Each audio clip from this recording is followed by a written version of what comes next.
Hello and welcome to the All Monitor Brief. It's Monday, September 23rd. I'm Kristen Tolman. Today's main segment is a conversation with Beatrice Farhat, All Monitor's Beirut editor. We'll go right into the segment, but let me just give you some facts and figures. The Israeli military intensified its airstrikes in South and East Lebanon on Monday, warning Lebanese citizens to evacuate areas where Hezbollah may be storing weapons. At least 492 people were killed and more than 1,645 others injured in Monday's strikes. According to the Lebanese Health Ministry, at least 35 children and 58 women have been killed. The Israeli military said it struck 1,300 Hezbollah targets and stressed that more extensive strikes against terror targets are imminent. All right, let's dive right into the segment with Beatrice. Hey, Beatrice, welcome to the All Monitor Brief. Hi, Kristen. Thanks for having me. Beatrice, it must be quite intense where you are in Beirut. Can you give us just some insight into what happened today? What is the latest on the ground? Yes, indeed. It's been very tense, and there's a nationwide state of panic and fear and chaos. It's been nerve-wracking. It all started after the Friday strikes in the southern suburbs of Beirut. And on Saturday and Sunday, Israel intensified its airstrikes in the south.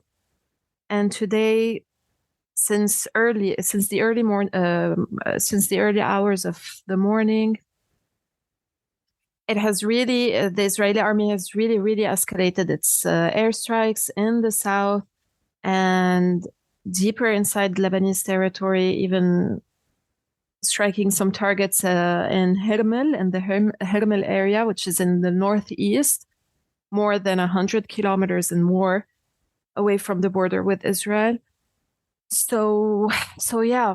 And now, just now, Al Arabiya reported that more than 1,100 airstrikes have been launched by Israel at Lebanon since this morning. Just today. Wow. So that's it. And we heard also there have been reports also of strikes in areas that had previously never been targeted in the past, or even during the 2006 war between Israel and Hezbollah, in Mayruba, in the Kasserwin district, in the Jbel district, Jbel or Byblos in district, and Artaba. So yeah, it's widening, it's escalating, it's nerve-wracking. Yeah, to say the least.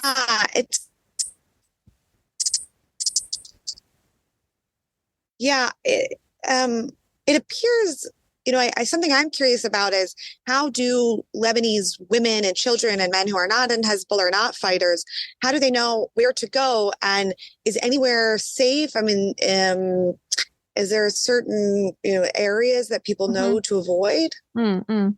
Well, yeah, we've been receiving people mostly in the south and in the Bekaa, in the east of Lebanon, which are known Hezbollah strongholds, have received warnings and phone calls and text messages asking civilians to leave their locations, and warning that Hezbollah are using houses and buildings to store weapons or launch attacks at Israel. So they received warnings to leave these areas immediately ahead of strikes. And by midday today, there was a huge traffic from the south towards Beirut. Beirut is still relatively safe, and the areas of Mount Lebanon and the Kasserwin, Jbel, Matan districts, they're relatively safe for now. So yeah, mainly the traffic has been very heavy towards Beirut, away from the south, and upwards toward the north. Yeah, the Israeli military has said that they will continue their strikes, and they're pursuing a method of de-escalation through escalation, which sounds a little bit like an oxymoron. What do you think? What from Hezbollah speeches, Lebanese officials, do you think is the mood and thinking within their ranks? And how do you think the situation moving forward will develop and or change? Well, when it comes to Hezbollah, we haven't heard much from officials from Hezbollah. The group announced targeting several military sites in northern Israel, but we haven't heard yet an official statement from the group, from an official, or even from the Secretary General, Hassan Nasrallah. And concerning the government and authorities, they're more focused on how to meet the needs of those who have fled the fighting in the south.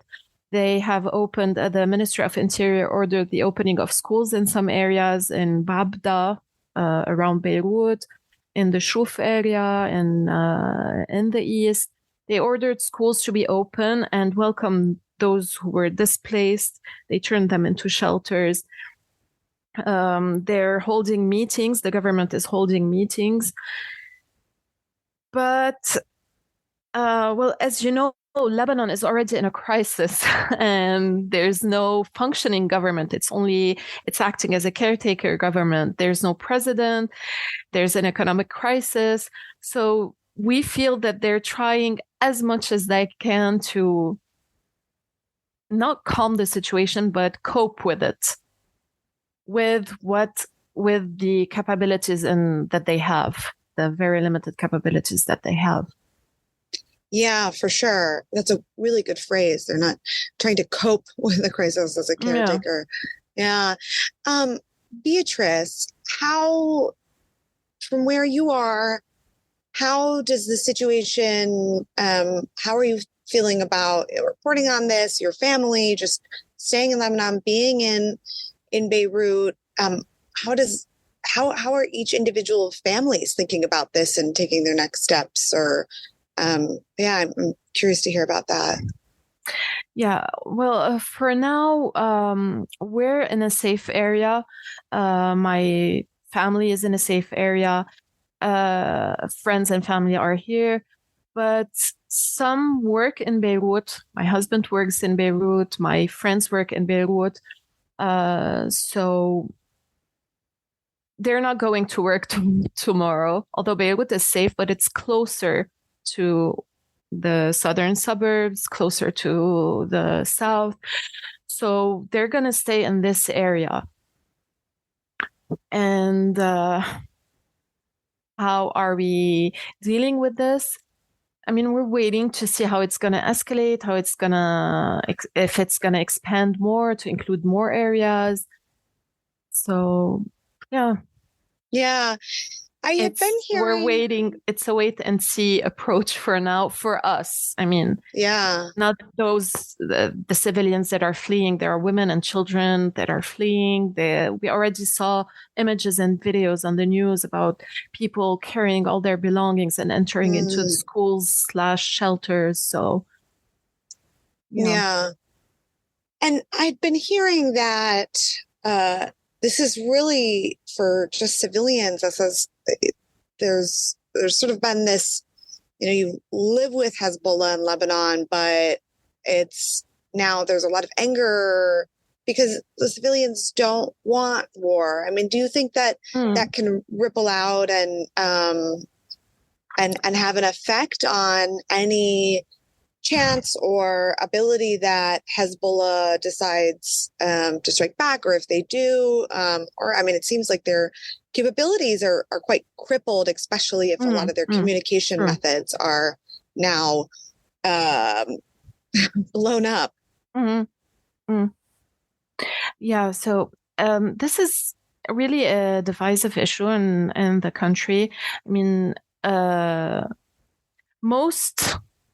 most people in the south support Hezbollah and the resistance against Israel. So they are still supporting Hezbollah, and they believe that that Hezbollah is defending the south, defending Lebanon against Israeli aggression, between quote. So, and another part of the Lebanese population doesn't want war at all. They don't support Hezbollah. They don't either support Israel. They just don't want war. They say Lebanon has had enough. There was the port blast in Beirut in August 2020, I believe, was it? There was also the 2006 war, the economic crisis. So people have had enough. It's really, there are two opinions on this. And it's a very sensitive issue also. So. Yeah. Okay. Well, Beatrice, thank you so much for giving us such deep insight and reporting all throughout the day on the events. I know that it's quite terrifying, I'm sure, to be there. But thank you so much. You're welcome. That's it for today. Monday, September 23rd. You can read all these stories and more impacting the region at allmonitor.com.